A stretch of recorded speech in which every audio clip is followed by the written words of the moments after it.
हम लोगों का ये 15वां क्लास है और आज का मोटिवेशनल लाइन है, मुश्किलें इंसान को तोड़ने नहीं उसे तराशने के लिए आती है। अगर आपकी ज़िंदगी में मुश्किलें आ रही है तो आप उस मुश्किलों का सामना करें, वो आपको एक सीख देकर जाएगी।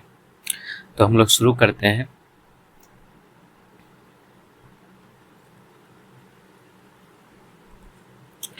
ये हमारा 15वां क्लास होगा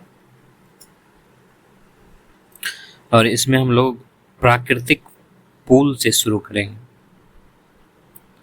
प्राकृतिक पुल या सेतु।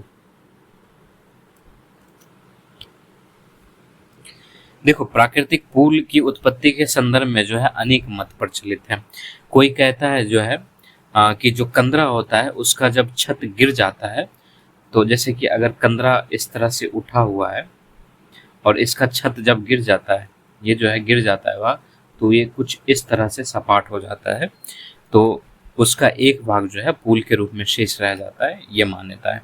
किसी का कहना है कि जो चूना वाला प्रदेश होता है, जिसमें हमने पिछले में देखा था, वहाँ पर विलयन छिद्र से नदी विलुप्त हो जाती है और घुलन और अपघर्षण की क्रिया में कंदरा का निर्माण करती है, और वही नदी जब आगे पुनः सतह पर प्रकट होती है तो कंदरा की जो छत है उसके धंसने पर दोनों किनारों का जोड़ने वाला भाग ही शेष रह जाता है। यानी कि जैसे ये जो दो भाग है, अगर मान लेते हैं कंदरा का, ये कंदरा इस तरह से, तो ये कंदरा यहाँ तक धंस जाता है। अब सिर्फ इसका जो है ये नीचे वाला भाग जो है ये धंस चुका है, अब ये सिर्फ वाला भाग है, ये ऊपर वाला भाग है, तो ये जो है पुल की तरह बच जाता है, तो इसे प्राकृतिक पुल कहते हैं। तो इसके बारे में हम लोग लिखते हैं, प्राकृतिक पुल में प्राकृतिक पुल की उत्पत्ति, प्राकृतिक पुल की उत्पत्ति के संदर्भ में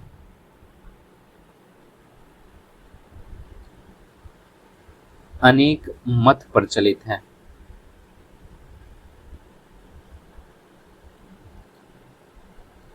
सामान्यतः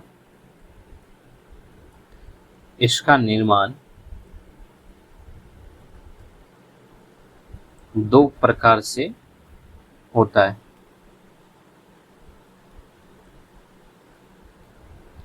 पहला जो है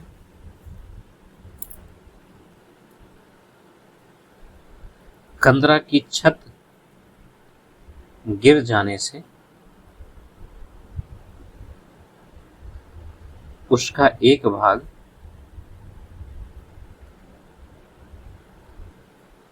पुल के रूप में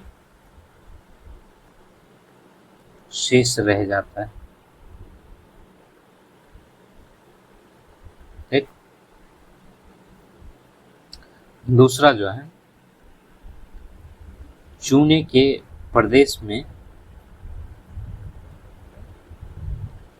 जब विलयन छिद्र से नदी विलुप्त होती है, चूने के प्रदेश में जब विलयन छिद्र से नदी विलुप्त होती है तथा घुलन और अपघर्षण की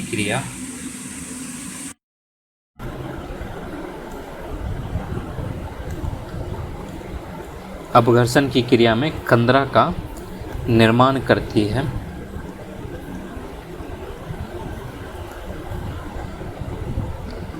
यह नदी आगे पुनः सतह पर प्रकट होती है। कंदरा की छत धंसने पर केवल दोनों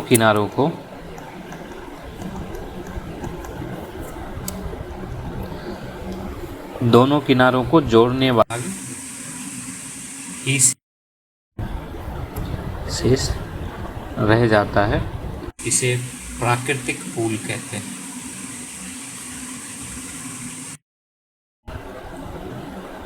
ठीक। प्राकृतिक पुल की उत्पत्ति में अनेक मत प्रचलित हैं। सामान्यतः इसका निर्माण दो प्रकार से होता है। कंदरा की छत गिरने से उसका एक भाग पुल के रूप में शेष रह जाता है। दूसरा मत जो है, चूने के प्रदेश में जब विलयन छिद्र से नदी विलुप्त होती है तथा घूलन और अपघर्षण की क्रिया में कंदरा का निर्माण करती है, यह नदी आगे पुनः जब सतह पर प्रकट होती है, कंदरा की छत धंसने पर केवल दोनों किनारों को जोड़ने वाला भाग ही शेष रह जाता है। इसे प्राकृतिक पुल कहते हैं। ठीक।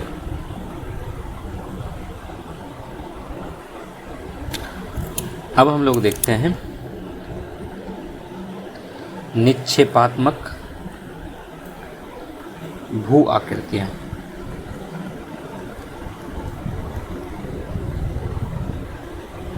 Depositional landforms.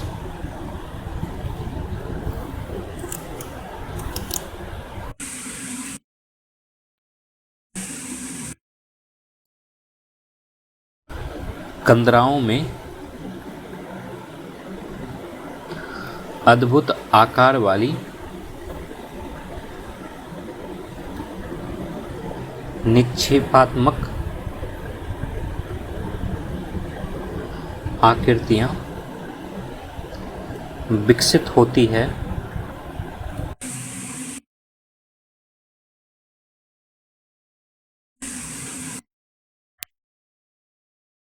इसके अंतर्गत जो है हम लोग पहले देखते हैं स्टेलेक्टाइट को। इसको कहीं कहीं पर आश्चुताश्व में भी कहा जाता है।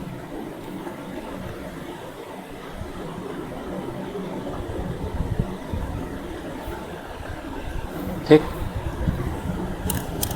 इसको पहले लिखते हैं। कंदरा की छत से रिसता जल धीरे धीरे टपकता है। धीरे धीरे टपकता रहता है। इस जल में अनेक पदार्थ घुले रहते हैं।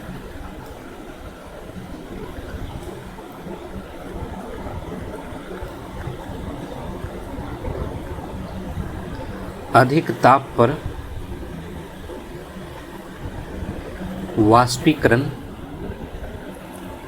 होने पर जल सूखने लगता है।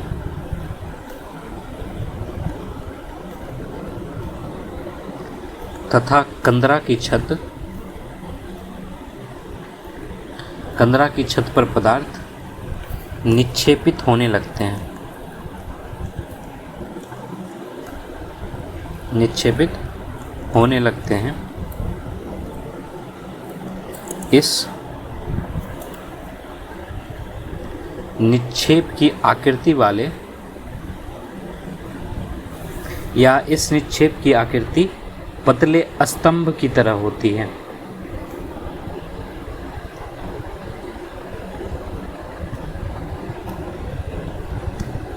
जो छत से फर्श की ओर विकसित होती है। इसे आकाशीय स्तंभ भी कहते हैं।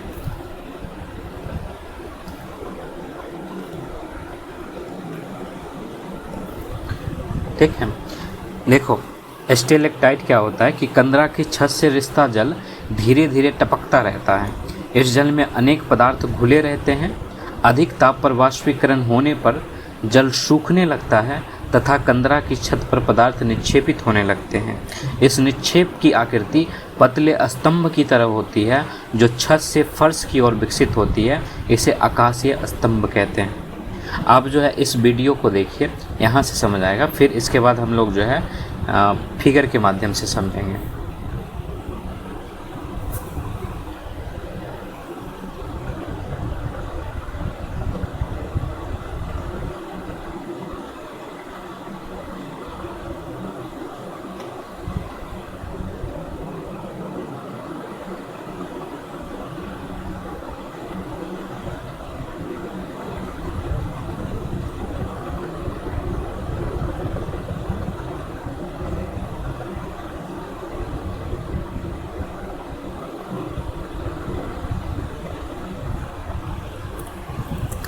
इसमें जो फिगर बनता है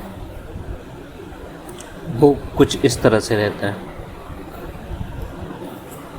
जैसे मान लेते हैं ये कंदरा है, ठीक, तो ऊपर से जो है इस तरह से जो पदार्थ जमेंगे वो इस तरह से जम जाता है, जैसे आपने अभी पहले देखा।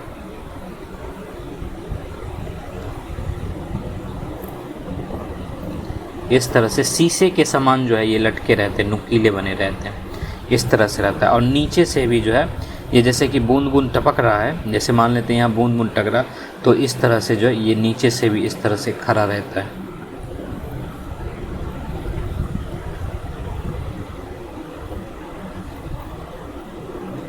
इस तरह से खड़ा रहता है।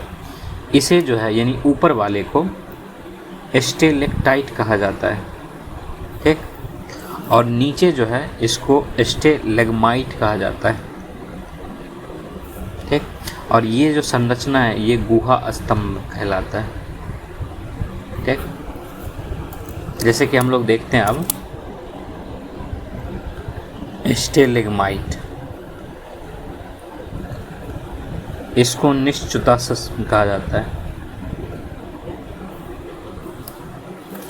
इसमें क्या होता है, कंदरा की छत से टपकता जल फर्श पर एकत्रित होता है। इससे फर्श पर भी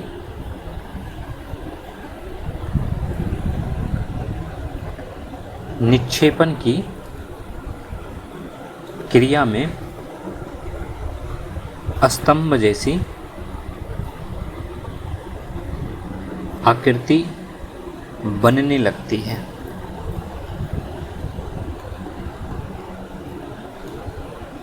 यह धीरे धीरे छत की ओर विकसित होती है। इसे पातालीय स्तंभ भी कहते हैं, ठीक। स्टेलेग्माइट क्या होता है कि कंदरा की छत से टपकता जल फर्श पर एकत्रित होने लगते हैं, ये वाला देखना है आपको, और इससे फर्श पर भी निक्षेपण की क्रिया में स्तंभ जैसी आकृति बनने लगती है। यह धीरे धीरे छत की ओर विकसित होता है। इसे पातालीय स्तंभ की भी कहा जाता है। आप जो है इस वीडियो को देखिए।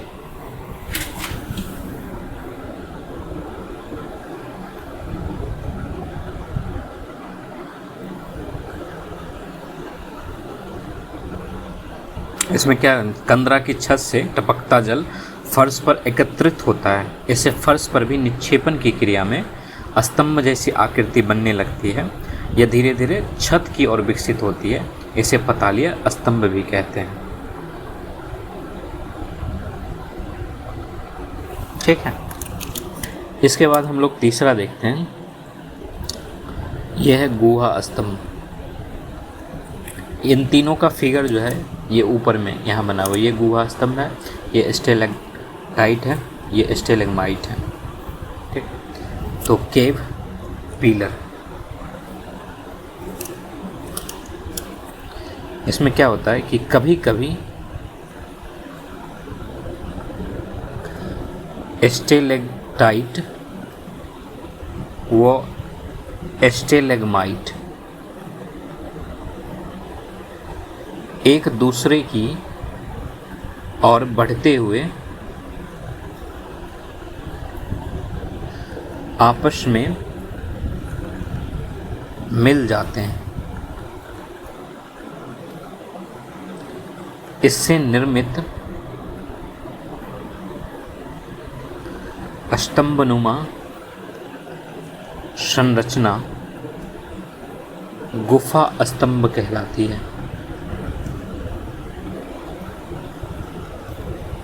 ठीक।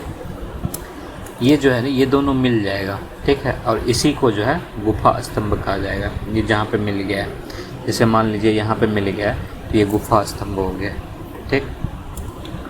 आप इस वीडियो को देखिए।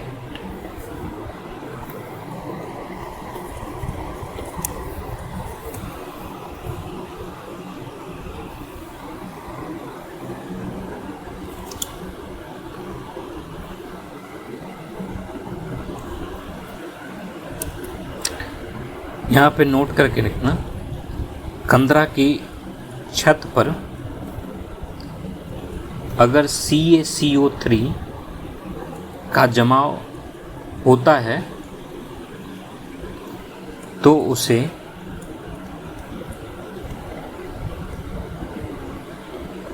टेवरटाइन कहते हैं तथा डेविस महोदय ने इसे ड्रीप स्टोन कहा है। ठीक, हम लोग एक प्रश्न लेते हैं। कार्ड्स भू आकृतियाँ या भू आकृतियों के निर्माण के लिए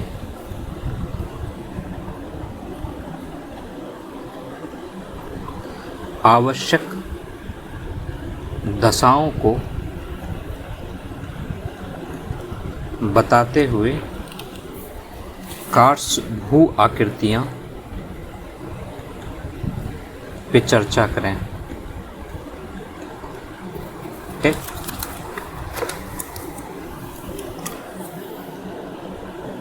अब हम लोग देखते हैं कार्ड्स अपर्दन चक्र।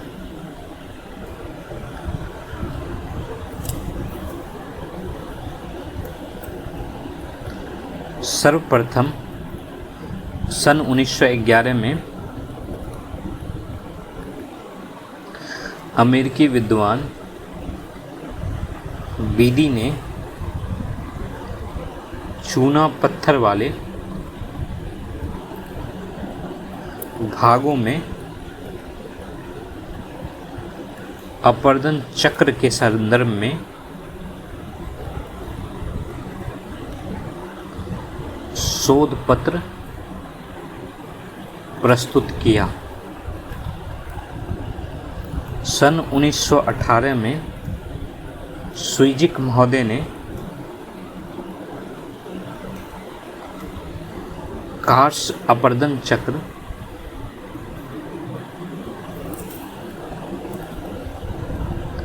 पर विस्तार से प्रकाश डाला। अतः स्वीजिक महोदय को ही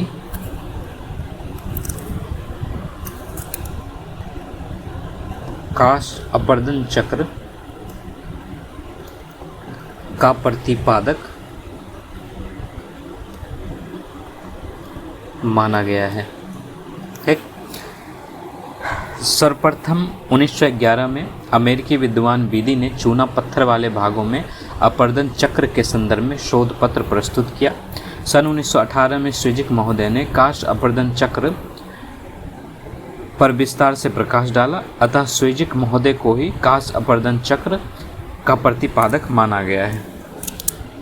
इसके अलावा जो है, जो डेविस महोदय का अपर्दन चक्र है, डेविस महोदय ने कार्ड्स अपर्दन चक्र को अधिक महत्व नहीं दिया।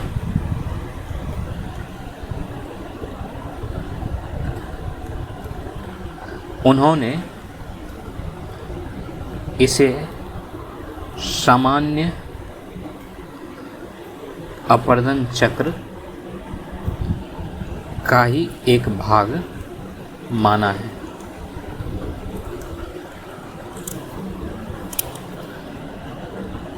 सेंडर्स महोदय के अनुसार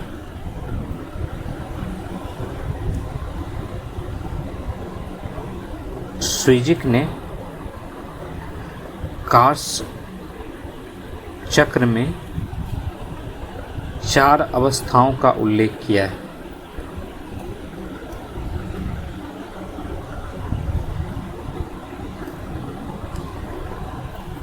वही है तरुणावस्था,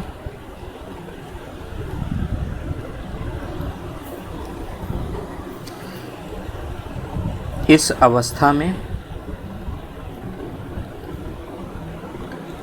चूने के प्रदेश में सर्वप्रथम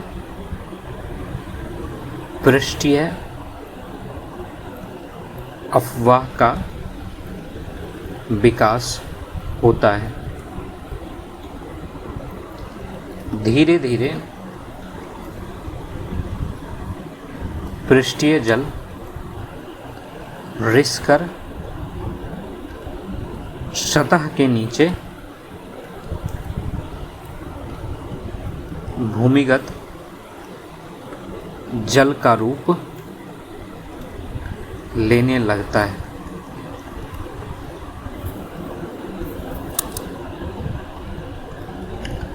घोल रंध्र,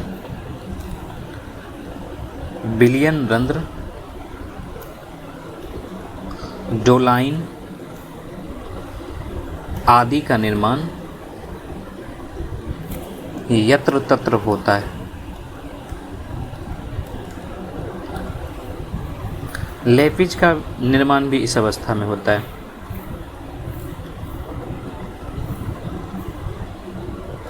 लेपिज का निर्माण इस अवस्था की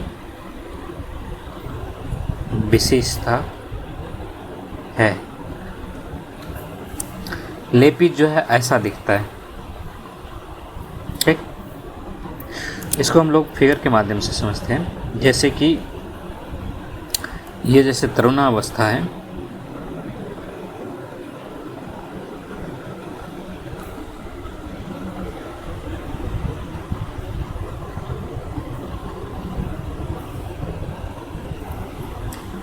इसमें जो है घोल रंध्र बनेंगे,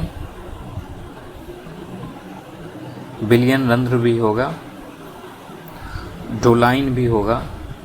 वो सारे जो हमने पहले देखा था उस सब का निर्माण जो है यहाँ पर होगा। ठीक,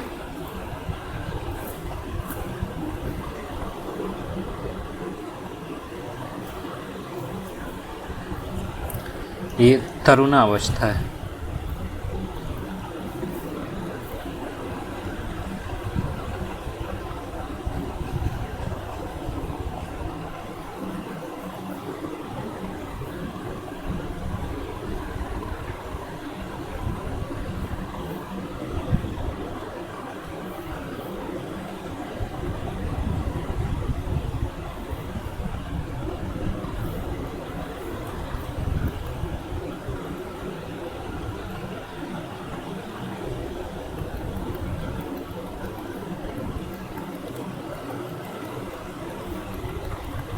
ये तरुणावस्था है। इसमें क्या होता है कि भूमिगत जल जो है रिश्ता है। जैसे कि पहले ये वाला पार्ट जो था, भूमिगत जल जो है नीचे रिश्ता है, वो इस तरह से बनेगा। जैसे कि ये पर्वत है,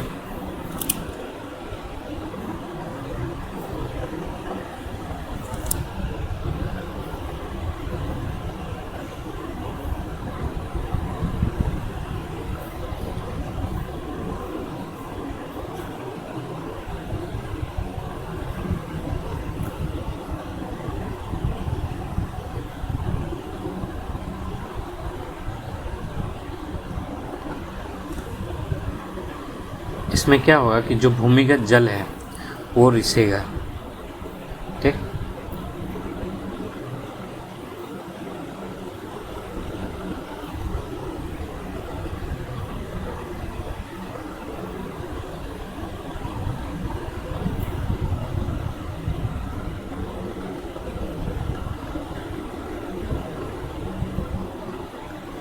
ये सब जल जो है रिस रिस के अंदर जा रहा है।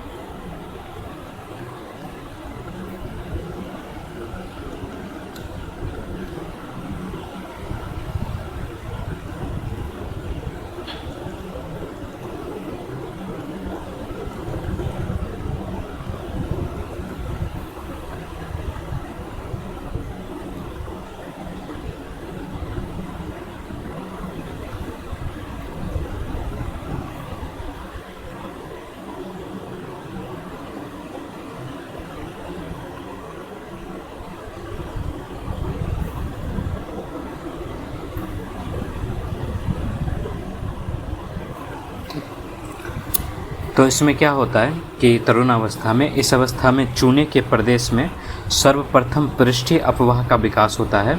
धीरे धीरे पृष्ठीय जल रिसकर सतह के नीचे भूमिगत जल का रूप लेने लगता है।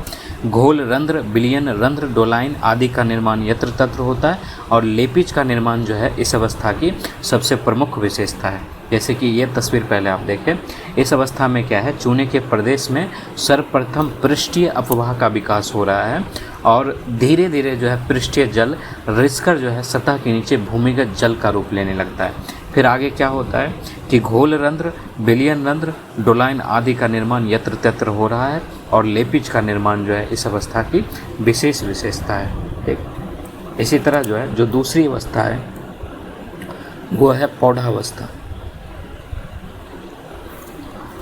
इसमें क्या होता है कि इस अवस्था में पृष्ठीय जल अधिकांश रूप में भूमिगत जल का रूप धारण कर लेता है।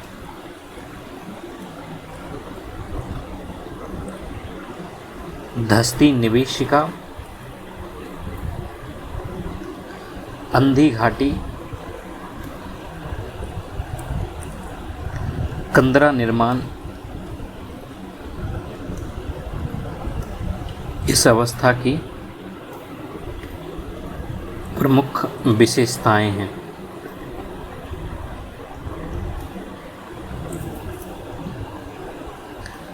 इस अवस्था में काश भू आकृति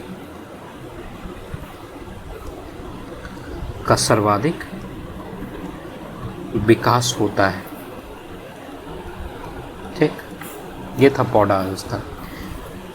इसी तरह जो है अंतिम पौधा अवस्था आता है, क्योंकि इसमें 4 अवस्थाएं हैं तो इसी में जो है यानी पौधा अवस्था के अंतर्गत दूसरा एक अंतिम पौधा अवस्था आता है। इसमें क्या होता है कि पौधा अवस्था के समय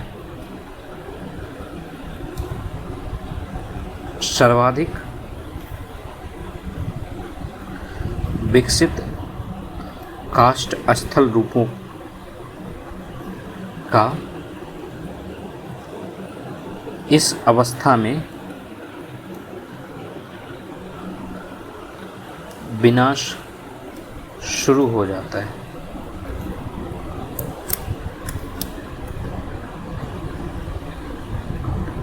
कंदराओं का कुछ भाग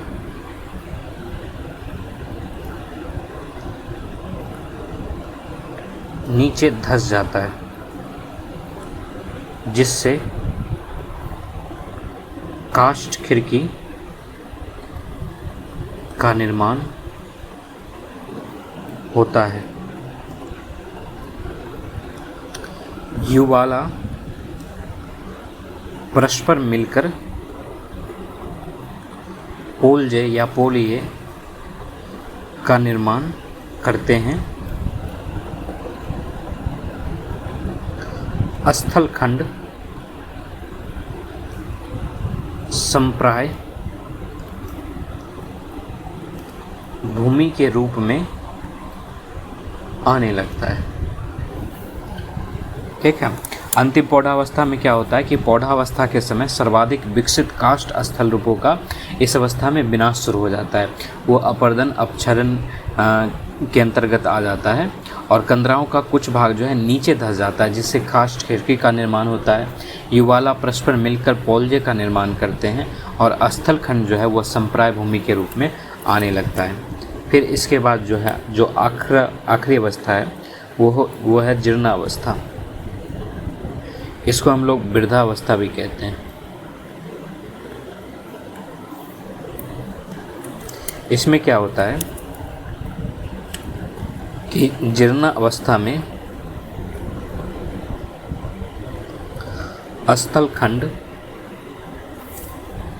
अपने आधार तल तक कटकर या फटकर नीचा हो जाता है। ठीक, कटकर ही सही है, कटकर नीचा हो जाता है यत्र तत्र कठोर शैलों के कुछ अपशिष्ट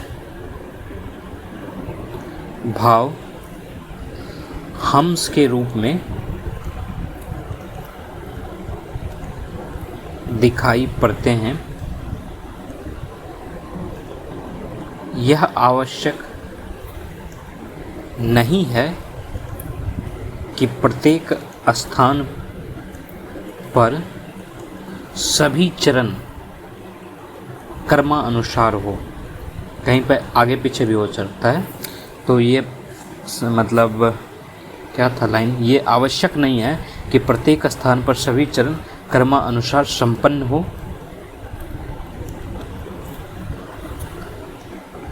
चक्र की अवस्था तथा उसका स्वभाव